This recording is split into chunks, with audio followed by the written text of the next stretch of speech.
ఎలా ఉన్నా పర్వాలేదు, ఎవరిని చంపినా పర్వాలేదు అని చెప్పేసి అనుకుంటా ఉన్నావా? బట్టి విక్రమార్క నీకు హెచ్చరిస్తా ఉన్నాం, జాగ్రత్త. కబడ్డార్ నువ్వు అనుకుంటా ఉన్నామేమో. నేను ఉప ముఖ్యమంత్రిగా ఉన్నా, అధికారంలో ఉన్నా, సిపిఎం నాయకుల్ని చంపేస్తా, ఎర్ర జెండా లేకుండా చేస్తానని. నువ్వు కాదు, నీ బాబు అంతకంటే పెద్దవాళ్ళు జలగం వెంకటరాజుల దగ్గర నుంచి ఈ జిల్లాలో సిపిఎం ని దెబ్బతీయాలని చెప్పేసి ప్రయత్నం చేస్తే వాళ్ళ తరం కాలేదు.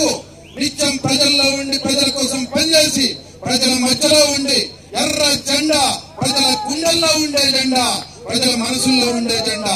అందుకని దాన్ని తీసేయాలని చెప్పేసి కలలు కానీ హత్యా రాజకీయాలను ప్రోత్సహిస్తే సహించేటటువంటి పద్ధతి ఉండదు. బాధ్యత వహించాలి, బాధ్యత జవాబు చెప్పాలి, లేదా ఎవరి బాధ్యతలో తేల్చాలి. ఇష్టం వచ్చినట్టుగా గుండాలను పోషిస్తారా, రౌడీలను పోషిస్తారా? ఎంతకాలం ఈ రౌడీలు గుండాలు మన నియోజకవర్గంలో రాజ్యం వెళ్తారు? ఇవాళ కాంగ్రెస్ నాయకులు చెప్తా ఉన్నారు, మా బట్టి విక్రమార్క గారు పప్పు శుద్ధ ఏమీ తెలవదు. మేము అన్నామా బట్టి విక్రమార్క గారు చంపాడనో చంపలేదనో, లేదు చంపించాడనో చంపించలేదనో మేము అన్నామా? కానీ బట్టి విక్రమార్క గారు జవాబు చెప్పాలి కదా. ఎందుకు నీ కాంగ్రెస్ వాళ్ళే చంపుతా ఉన్నారు? ఎందుకు నువ్వు వాళ్ళని వెంటేసుకొని తిరుగుతా ఉన్నావు? ఎంతకాలం ఈ రకమైనటువంటి హత్యాకాండ కొనసాగిస్తారు? ఇక్కడ ఎవరు జవాబు చెప్పాలి? ఆయనే జవాబు చెప్పాలి.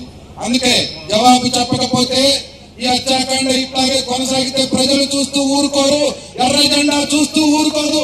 ఎట్లా బుద్ధి చెప్పాలో, ఎట్లా పగ ప్రతీకారం తీర్చుకోవాలో అట్లా ఖచ్చితంగా పగ ప్రతీకారం తీర్చుకుంటారు ప్రజలు అని చెప్పేసి ఈ సందర్భంగా హెచ్చరిస్తా ఉన్నాం.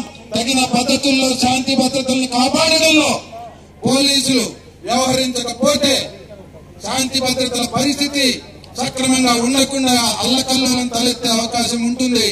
అందుకనే పోలీసు వారిని కోరుతా ఉన్నాం, అధికార పార్టీ ఒత్తిడికి లోనయ్యి ఇప్పుడు వాళ్ళ చర్యలు, వాళ్ళ ప్రకటనలు మీ మీద కూడా ఒత్తిడి చేసేటట్టుగా ఉన్నాయి.